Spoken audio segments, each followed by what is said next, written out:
Hello family, welcome to Stories by Tocci. We bring you interesting folk tales.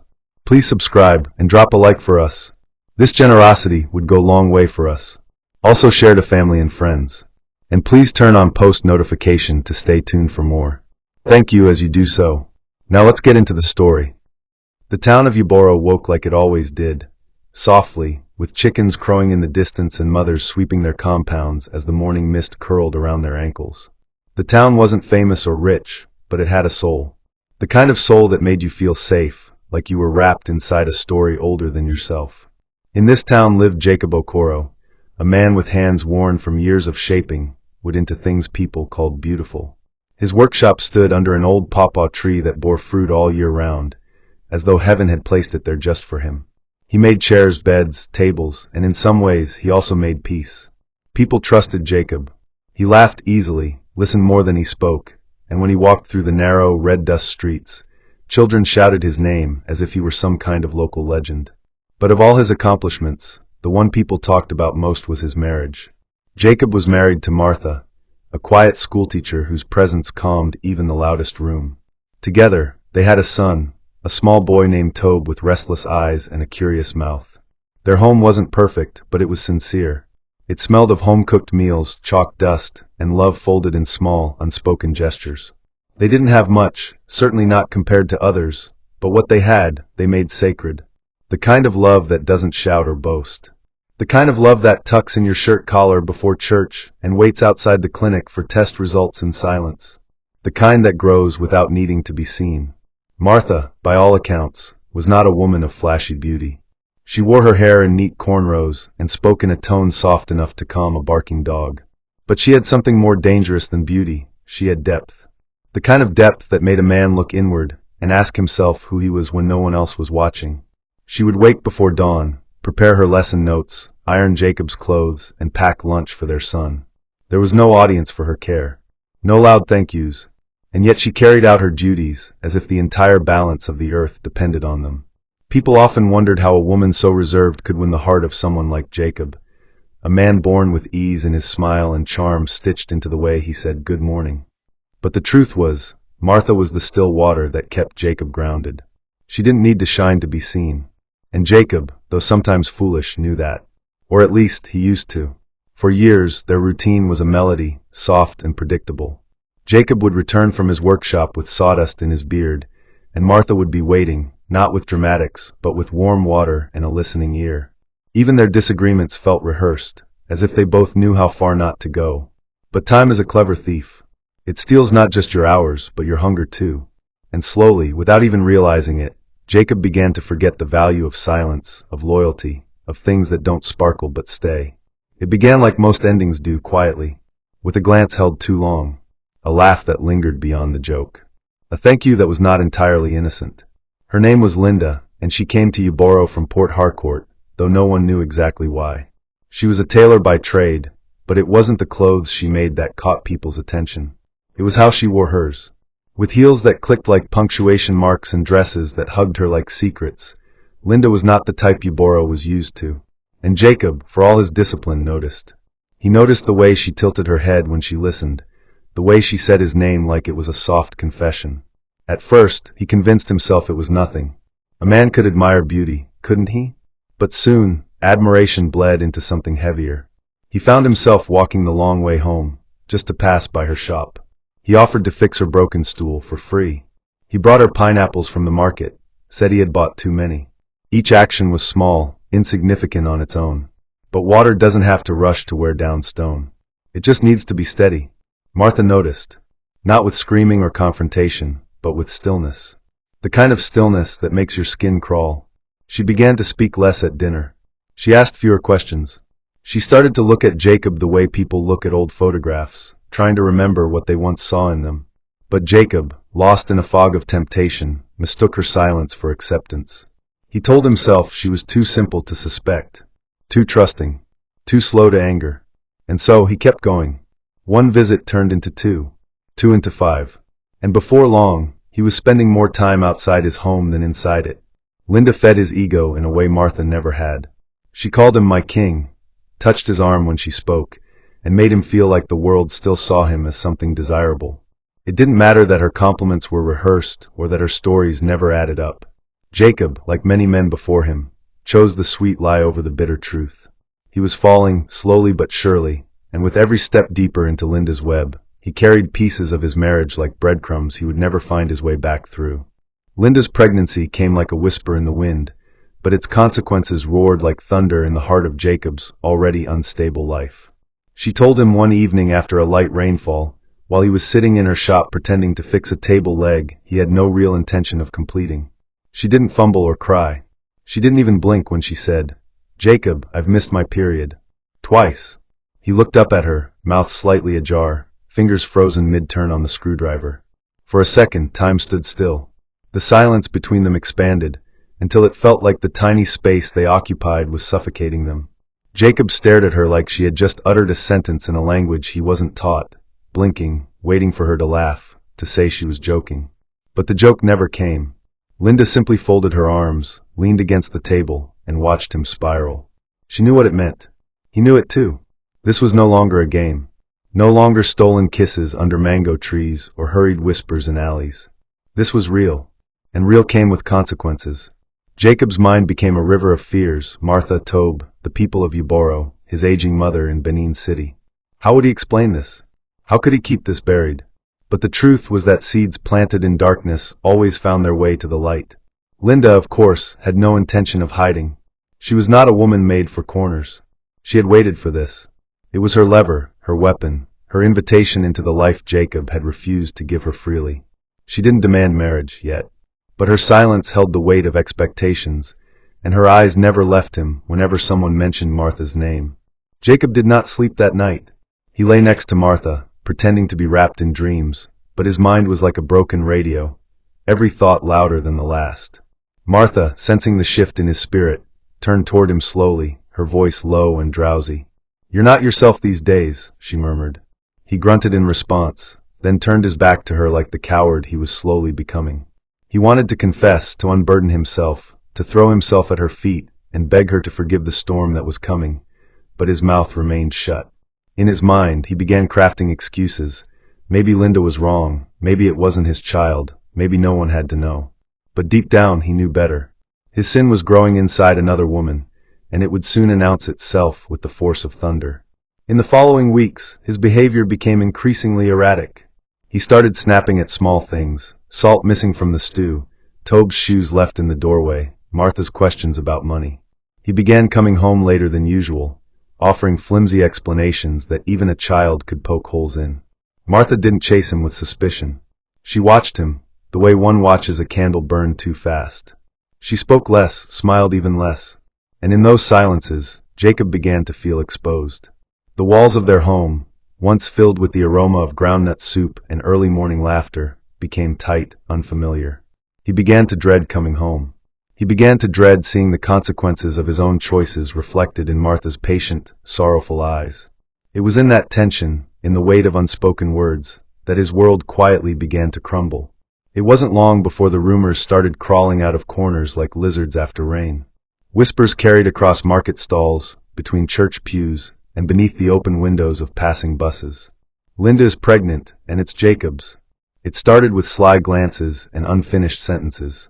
Then came the pitying smiles, the exaggerated greetings, and the conversations that abruptly stopped whenever Jacob or Martha entered the room. Uboro was small. Secrets didn't last long here. They fermented quickly, turning sour before one could blink. It was a woman from the church choir, Sister Felicia, who first brought it to Martha in full. Not out of malice, but concern. "I heard something, my dear," she began one Tuesday after midweek service, her voice carrying the weight of both gossip and sympathy. Martha listened without interrupting, her face unreadable, her posture still. She didn't argue. She didn't deny. By the time Sister Felicia was done, Martha simply nodded, said thank you, and walked home with her hands folded behind her back, as though holding herself together with invisible thread. That night, she didn't sleep beside Jacob. She sat on the balcony alone, staring at the moon like it had betrayed her. When Jacob returned from wherever he had been, smelling of foreign perfume and poor decisions, she didn't ask him anything. Her silence roared louder than any accusation ever could. He tried to touch her shoulder, to say something that might buy him more time, but she moved away from him as though his skin had become fire. And for the first time, Jacob felt something he hadn't felt since he was a boy caught stealing bread: shame. Thick, suffocating shame. Days passed. Then a week. Then two. Martha moved like someone surviving a shipwreck, present, but not truly alive. She still made food, still attended school, still greeted neighbors with polite nods, but her soul was elsewhere. She no longer prayed with Jacob, no longer reminded him to fix the leaking tap or ask him how his day went. She was watching him drown in his own silence, and she refused to throw him a rope. It was on a Sunday morning, while the town prepared for service, that Martha packed a small bag, folded her son's clothes into a polythene sack, and left. No shouting, no breaking plates, no curses, just a note on the dining table written in her steady, clear handwriting. This home is no longer safe for my heart. I'll raise our son with peace, even if I do it alone. When Jacob returned from Linda's house that afternoon, feeling as though the world still revolved around his choices, he found the house empty. The air was still. Even the fan, always spinning on the slowest setting, had stopped. He picked up the note, read it once, then again and again, as if repetition could change the meaning. But the words didn't bend. They stood firm, like Martha had always been. He called her phone. Switched off. He asked neighbors. Shrugs. He sat on the floor, note in one hand, his breath in the other. For the first time in a long time, Jacob was truly alone. And the house, stripped of her presence, echoed with a silence so loud it nearly broke the walls. The weeks following Martha's departure dripped by like candle wax, slow, hot, and painful. Jacob moved around the house like a stranger in borrowed clothes. Every corner reminded him of something he couldn't get back. The old soup pot still sat on the stove, untouched. Tobe's sandals were by the door, where he had kicked them off in a rush one evening after school. A shirt of Martha's still hung behind the door of their room, carrying the scent of old perfume and camphor. Jacob didn't have the strength to move any of it. He would wake, stare at the ceiling, and wait for night to come again. The silence that filled the house was not peaceful. It was loud. It throbbed in his ears, wrapped itself around his throat. He started smoking. First secretly, then shamelessly. He told himself it calmed his nerves, but the truth was he needed something, anything, to distract him from the echo of Martha's absence. Linda, on the other hand, had already begun acting like the queen of the house she had long wanted to rule. She came in without knocking. She dropped her wrapper on the sofa like she owned it. She asked where Martha kept the pots, the cutlery, the extra bedsheets. Jacob barely responded. He would grunt or wave his hand or walk away entirely. Linda noticed his detachment, but she didn't seem to care. She believed her pregnancy was a key, and she had already inserted it into the door. What she didn't realize was that the lock had rusted from within. The ceremony that followed wasn't much of a wedding. It was more like an arrangement, hurried and hollow. No choir sang. No neighbors danced. Even Jacob's few remaining friends, once loyal to a fault, stayed away. The union felt forced, like trying to light wet firewood. Linda wore a fitted red lace dress and forced a smile that didn't quite reach her eyes. Jacob wore a dusty white kaftan that had been stitched for another occasion entirely. He didn't even bother to shave. There was no joy in his stride, no pride in his posture. He looked like a man walking toward a debt he could not pay. They signed papers quietly, exchanged rings without enthusiasm, and returned home with a bottle of malt and a plate of half-eaten jollof rice. As they stepped into the house, Linda touched Jacob's arm playfully and said, "At least we're married now." He looked at her for a moment, nodded slightly, and went to the bedroom without saying a word. She laughed awkwardly, poured herself a glass of water, and sat in the same chair Martha used to sit in when grading schoolwork. That night, as Jacob lay beside his new wife, his eyes open in the darkness, he realized something painful. He had gotten everything he thought he wanted, and yet he had never felt so empty. The woman beside him breathed heavily in sleep, her body turned away from him. He stared at the ceiling until morning, counting regrets like stars. It didn't take long for Linda's mask to peel. Marriage, she quickly discovered, was not the fairy tale she imagined. She had thought that becoming Jacob's wife would elevate her status in Uboro, but the opposite happened. People avoided her in the market. Children refused to greet her. Some church groups openly rejected her presence. Even her tailoring business started to decline, as former customers quietly took their patronage elsewhere. The town, it seemed, had chosen Martha, and though she was no longer physically present, her absence hung in the air like incense, constant, bittersweet. Linda began to resent it. She took it out on Jacob. She complained about everything: the food, the heat, the lack of money, the neighbors who acted funny. She insulted him openly, sometimes even in front of visitors. When she was pregnant with their child, she demanded more than Jacob could afford: new clothes, a better mattress, a gas cooker. He tried to meet some of her demands, but it was like pouring water into a basket. The more he gave, the less he was respected. Linda accused him of being stingy, called him a broke carpenter with no ambition, and once even spat the words, "You're not even man enough to keep one woman happy, now look at you." That evening, Jacob left the house without a word and wandered into the bush path behind his workshop. He sat under the big udala tree and cried, not loud, not in sobs, but the way men cry when they know they caused their own destruction. The child came on a Tuesday evening under heavy rain. The roof leaked in the parlor, and the midwife, a woman with hands like stone and a voice that calmed thunder, delivered a healthy baby boy. Jacob held the child in his arms, but he felt nothing. No spark, no warmth, just exhaustion. Linda, sweat on her forehead, smiled and whispered, "Our son. He looks like you." Jacob nodded, but in his heart he wished the boy looked like someone else, someone wiser, someone who hadn't broken the only home that ever made sense. The next weeks were full of noise: diapers, cries, Linda's endless complaints, and Jacob's growing silence. He had begun to lose clients. His most loyal customer, Madame Oguchi from the next town, stopped placing orders. Others followed suit. Some claimed he was no longer reliable, others simply stopped showing up. Even his apprentices began to drop off, one by one. It was as if the spirit of his craft had been poured out and scattered. He started borrowing money to keep up with expenses, lying to friends that a big project was coming. At home, Linda grew colder. She no longer cooked unless she was hungry. She barely cleaned. She shouted at their baby in frustration. The house became a battlefield, with Jacob constantly dodging insults like arrows. One night, when he returned home later than usual, she threw a stool across the room and screamed, "I regret ever marrying you." He didn't respond. He simply walked past her, into the room, and shut the door. That night, Jacob slept on the floor. Alone again, but this time, surrounded by everything he once thought he wanted. The morning Linda finally walked out of Jacob's life was not accompanied by shouting or threats. It was the kind of silence that comes after a long, bitter storm. She had spent the previous night on the phone, speaking in hushed tones and laughing at intervals Jacob hadn't heard from her in months. He had sat in the dark hallway, listening to fragments of her conversation, his chest hollow. He no longer asked who she was talking to. He had given up trying to trace the cracks. They were everywhere now, on the walls, in her voice, inside his heart.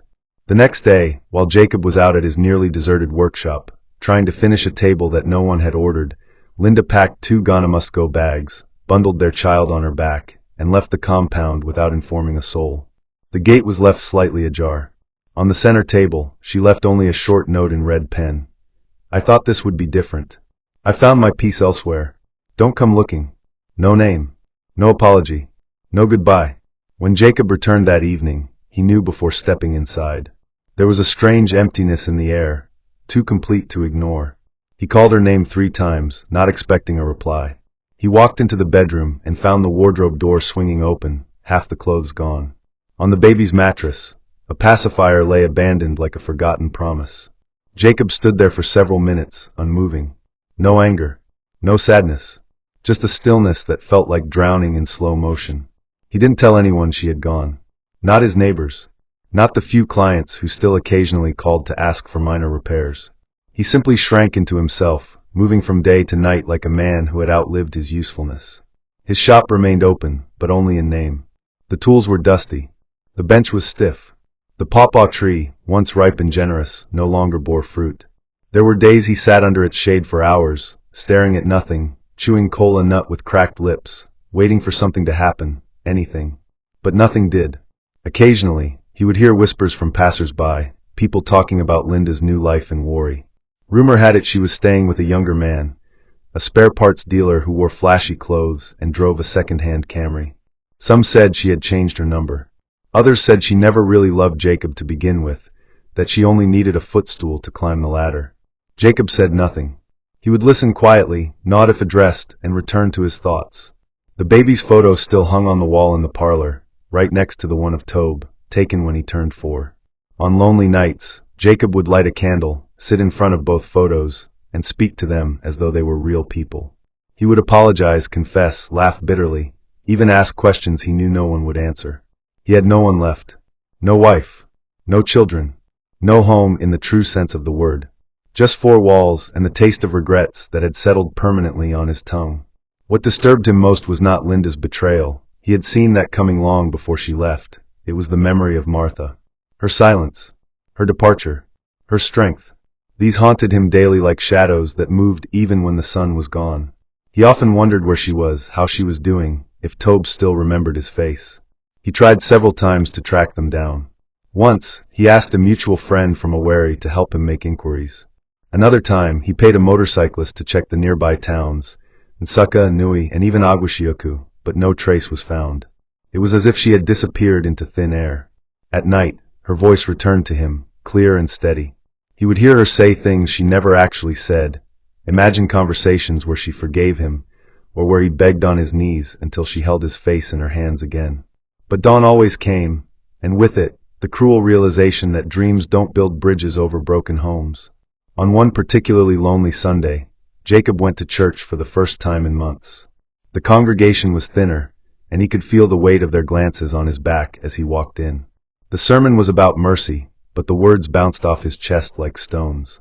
After service, the pastor tried to engage him, asking how he was doing.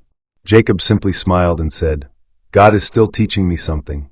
He left before the benediction, walked all the way home, and wept behind his locked door like a child who lost his way in the market. By the time the year turned, Jacob had aged a decade in months. His hair thinned. His hands, once strong and confident with a chisel, now trembled when lifting even a hammer. His neighbors began to treat him like an old memory, polite but distant, kind but wary. The children no longer called his name with excitement. They ran past his gate without stopping. He wasn't angry at them. He understood. He had made himself into a ghost, and ghosts don't make good company. One evening, while trying to repair an old bench in the workshop just to feel useful again, he heard a girl passing by say to her friend, "That's the man who lost both his wives." The words struck him like cold water, not because they were cruel, but because they were true. He had become a story people told when they wanted to warn others. He wasn't Jacob the carpenter anymore. He was Jacob the man who had it all, lost it, and never found it again. That night, he wrote a letter he never sent. Addressed to Martha, full of apologies, longing, and lines that bled with shame. He folded it, placed it inside a small Bible she had once left behind, and hid it under his pillow. He began to write more of them, letters to Tobe, to God, even to Linda. He didn't write for answers. He wrote because it was the only thing left that made him feel alive. Writing gave him what living had taken away, a voice. A sense that somewhere, somehow, someone might still be listening, even if they never replied. The letter-writing habit became a kind of ritual for Jacob, though no one knew it but him. Each morning, after the rooster crowed and the sky turned the color of soft ash, he would rise from his rickety bed, wash his face from the same plastic bowl Martha once used, and settle at the dining table with pen and paper. The table had scratches, deep ones from when Tobe once used it to carve his initials, and they now felt like sacred marks, reminders of a life that had slipped through his hands like sand. Jacob's letters were not structured. Some began with apologies, others with memories. Many ended abruptly, mid-thought, like his mind had surrendered to the weight of what he was writing.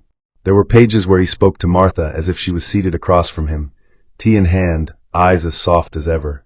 He told her about the woman who replaced her, about how nothing fit since she left, about how he sometimes called her name in his sleep. He wrote to Tobe too, telling him about the mango tree that still stood near the fence, about the time he fell off the bicycle and blamed the wind. He wrote about the smell of his school uniform after rain, the way he used to run through the gate, shouting, "Mama, see my result!" These letters were never mailed, of course. He folded each one carefully, slid it into a wooden box he had carved with his own hands, and locked it. In a town like Uboro, people left things behind. But Jacob couldn't let go, not yet. The letters were the only connection he had left that didn't vanish when he woke up. Everywhere Jacob went, he saw versions of himself in other people's eyes. Some looked at him with pity, others with quiet contempt, as if failure had stained his skin. Even the younger men who used to greet him with respect had stopped asking for his advice. He had become someone they avoided, not out of hate, but out of fear that his misfortune might rub off on them like bad perfume. He once overheard two boys at the barber shop say his name. then laugh in that way young men do when mocking something they don't fully understand. He didn't confront them. He simply walked away, holding the pain like an egg in his chest. He had no energy left for correcting people's judgments.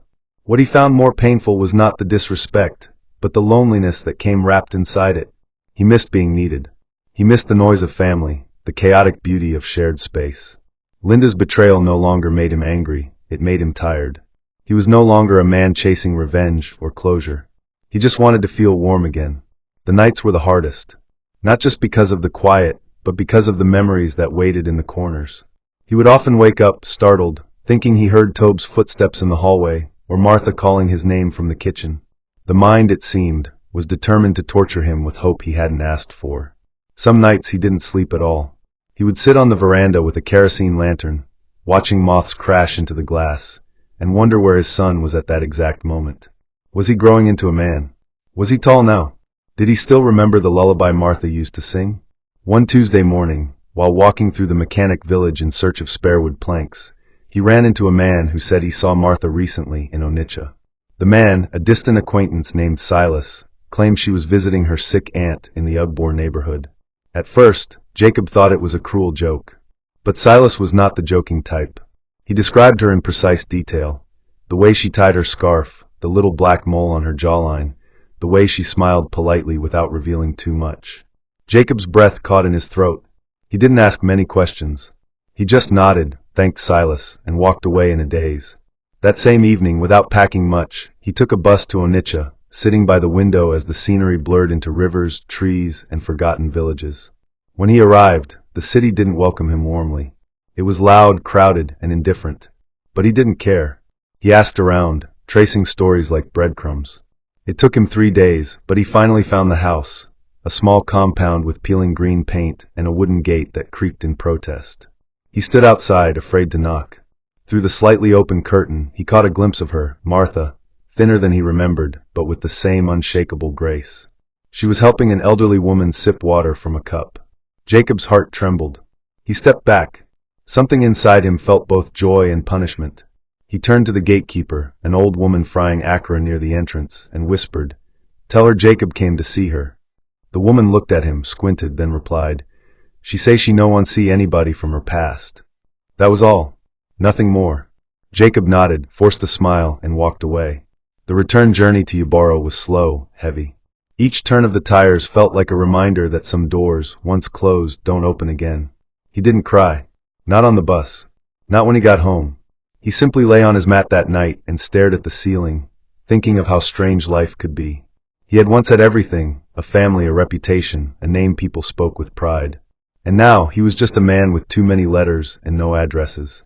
That night, he took the letter he had written to Martha months ago, read it one last time under the dim yellow glow of a naked bulb, and placed it in the firewood stove. The flames took it quickly, like it was something they had been waiting for. The smoke rose through the chimney, out into the night, and disappeared into the sky. In that moment, Jacob felt something leave him, something small, invisible, but real. Not forgiveness, not peace, but maybe acceptance. As he sat there, arms folded over his knees, he remembered something Martha once told him when Tobe broke a plate and cried, "What's broken is not always lost. But some things stay broken for a reason." Those words returned now, softer but deeper. He didn't know if he would ever see his son again. He didn't know if Martha would ever think of him with anything other than regret. But he knew one thing, his story wasn't over, even if the chapters ahead were blank. The final years of Jacob's life did not come with fanfare or revelation. They arrived gently, like dusk creeping into a room without windows. There were no great turnarounds, no sudden bursts of luck, no reunion woven from chance. Just time, passing like a river without a name, carving wrinkles into his skin and silence into his voice. He stopped writing letters eventually, not because the urge left him, but because the words did. It was as if his heart had grown tired of calling out into a void that never responded. His hands had become stiff, the joints ached when he tried to grip a pen. The wooden box where he kept all his unsent letters gathered dust under his bed, unopened now like a diary with nothing new to say. He still woke early, not out of habit, but because sleep often abandoned him before dawn. He would walk to the edge of the compound with his cup of black tea, now without sugar, and sit on the broken bench under the pawpaw tree that had long stopped bearing fruit. It was in those moments, between the last stars fading and the sun's lazy rise, that Jacob felt most like himself. Not as he was, but as he had been. Sometimes, the distant sound of children walking to school would drift into his compound, and he would close his eyes, letting the echoes mix with memories of Tobe's laughter. He didn't cry anymore. He didn't even sigh. Some grief becomes too familiar for tears. The community eventually forgot him, not out of cruelty, but because life always moves forward. The carpenter who once carved elegance into mahogany and crafted laughter into dining tables had faded into the background like a song people hum without knowing the lyrics. New craftsmen emerged, young, vibrant, with logos on their business cards and Instagram pages that displayed their latest work. Jacob had no bitterness toward them. In truth, he admired them from a distance, grateful that the art had not died, even if his chapter had ended. Once in a while, one of the younger carpenters would stop by to ask a question or borrow a tool, and he would give without hesitation, never asking to be remembered. There was one boy, Chike, tall and quiet, who came more often than the others. He reminded Jacob of himself at that age, always asking questions about angles, joints, balance. Jacob taught him small things, how to listen to the grain of wood, how to sand against the line so the surface smiled instead of sulked. He never gave advice, just technique. The boy respected the silence between them, never pushing beyond it. On Chike's final visit, months before Jacob would fall ill, he brought a stool he had built entirely by himself. Jacob examined it with old, trembling hands and said only one word, balanced. It was the highest praise he had ever given. Chike smiled, said thank you, and walked away, leaving behind a moment that glowed quietly in the shadows of Jacob's memory. The illness came like a slow wind, unnoticeable at first, then undeniable. Jacob began to tire easily, his appetite waned, and his body seemed to sag inward as though something inside was folding in on itself. He told no one. There was no one to tell. He still moved around, swept his compound with short, tired strokes, and boiled yam even when he could barely chew. The neighbors' assumed age was catching up with him, and they weren't wrong. But there was something deeper gnawing at his bones, something that medicine could not name and prayer could not chase. One evening, as the sky poured softly, he sat inside, wrapped in 2 layers of cloth, staring at the small mirror on his wall. He could barely recognize the man staring back. Not because he had aged, but because he had become someone else entirely. He touched his face and whispered a name he hadn't spoken aloud in years. Martha. Not a cry, not a plea, just a name, carried with the same reverence as a hymn hummed in solitude. That night, he dreamt of her, not the version he had seen in Onitsha, but the woman who once handed him a bowl of hot soup on a rainy evening, laughing as the power went out. In the dream, they didn't speak. They just sat there, side by side, watching the rain. When he woke up, his pillow was damp, not with tears, but with sweat from a fever that had settled deep into his bones. He knew then that his time was approaching. He made no preparations. There was no one to call. He simply lay down, folded his hands over his chest, and waited for the sun to rise again. Jacob Okoro died quietly, as most forgotten men do. It was the neighbor's child who first noticed he hadn't come out for tea that morning. The boy, curious and concerned, peeked through the window and saw him lying still, his eyes closed, a faint smile resting on his lips. The town reacted with mild shock. Some people said, "Ah," others said, "Aya," but by evening, the rhythm of Uboro had returned to its usual beat. A few elders arranged a simple burial. The local pastor read a psalm, and 3 neighbors stood by as the earth was turned. Chike came too. He wore a clean white shirt and stood quietly, holding a small wooden frame he had carved with Jacob's initials burned into the corner. After the burial, he placed it at the edge of the grave and walked away without a word. No wife came. No son returned. No family claimed the body. But there was peace in the way the dirt settled over Jacob's coffin, as though the earth, unlike the people in his life, had accepted him fully. The house he left behind remained untouched for weeks. Dust crept in through the broken windows, birds nested in the ceiling. It wasn't until a government surveyor came months later that the house was marked for demolition. The wooden box of letters was never found. Perhaps it burned in silence, perhaps it was buried beneath the weight of a collapsing roof. But somewhere, between all the things he lost and the things he never reclaimed, Jacob had told a story. Not loudly, not proudly, but fully. A story that ended the way many true stories do, not with triumph or reunion, but with the echo of what could have been. Dear listener, in this life, never take for granted the people who love you quietly. Not all love is loud. Some come in simple acts, food kept warm, prayers whispered in silence, patience held like breath.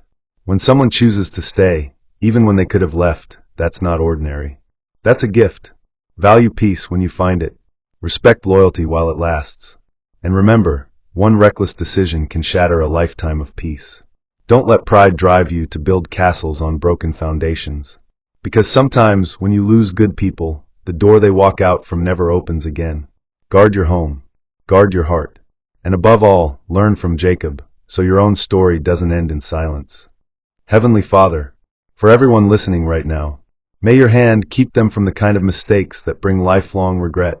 May their hearts be drawn to wisdom before temptation finds them. Bless them with the grace to recognize love that doesn't shout, but stays. Protect their homes from division. Let their families be filled with laughter, peace, and true understanding. Where there is brokenness, bring healing. Where there is silence, bring honest conversation. And for those who have made mistakes, Lord, give them another chance, and the strength to make things right before it's too late. Surround them with people who love sincerely, and walk away from those who bring them sorrow. Let their stories be different. Let their endings be beautiful. Let no listener of this story ever know the pain of losing what truly mattered, because they were blind to its worth. In Jesus' name, amen. Hope you enjoyed this interesting story. Please don't forget to like, share, and subscribe to our YouTube channel. Turn on post notifications. See you on our next story.